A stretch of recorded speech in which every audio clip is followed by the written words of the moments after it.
In 1966, Time magazine ran a cover story asking, "Is God dead?" The cover reflected the fact that many people had accepted the cultural narrative that God is obsolete, that as science progresses, there's less need for a God to explain the universe. It turns out, though, that the rumors of God's death were premature.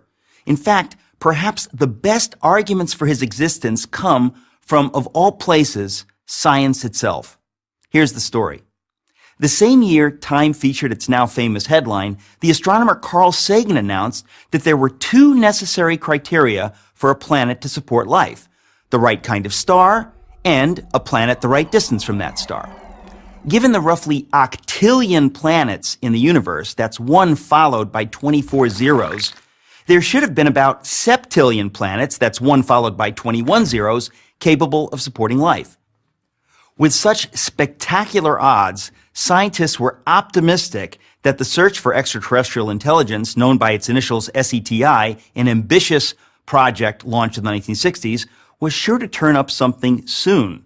With a vast radio telescopic network, scientists listened for signals that resembled coded intelligence. But as the years passed, the silence from the universe was deafening. As of 2014, researchers have discovered precisely bupkis, nada, zilch, which is to say zero followed by an infinite number of zeros. What happened?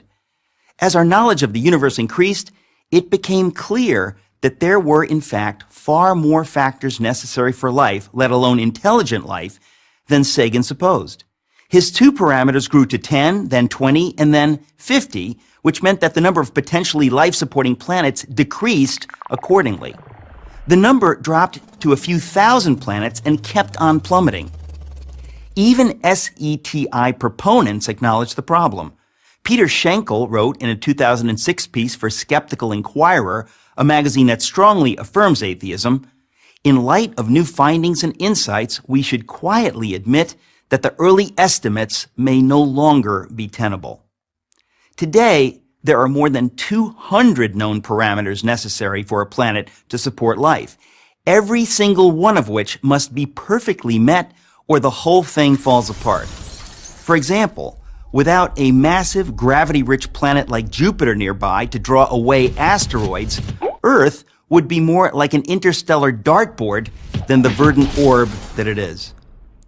Simply put, the odds against life in the universe are astonishing.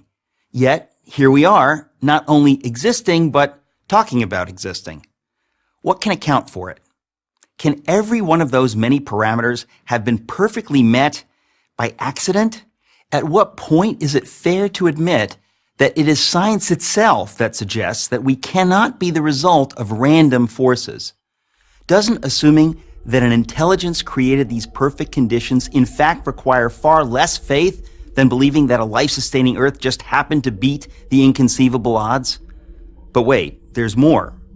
The fine-tuning necessary for life to exist on a planet is nothing compared with the fine-tuning required for the universe to exist at all.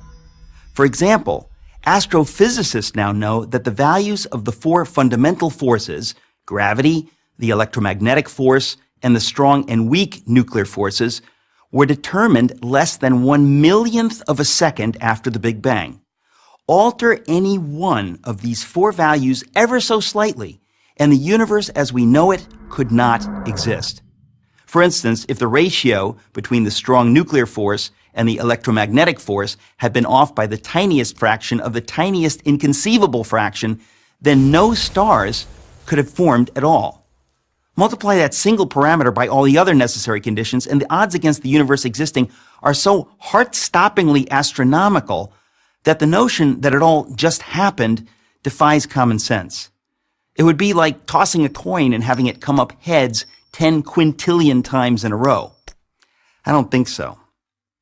Fred Hoyle, the astronomer who coined the term Big Bang, said that his atheism was greatly shaken by these developments. One of the world's most renowned theoretical physicists, Paul Davies, has said that the appearance of design is overwhelming. Even the late Christopher Hitchens, one of atheism's most aggressive proponents, conceded that without question the fine-tuning argument was the most powerful argument of the other side. Oxford University professor of mathematics, Dr. John Lennox, has said, "The more we get to know about our universe, the more the hypothesis that there is a creator gains in credibility as the best explanation of why we are here." The greatest miracle of all time is the universe.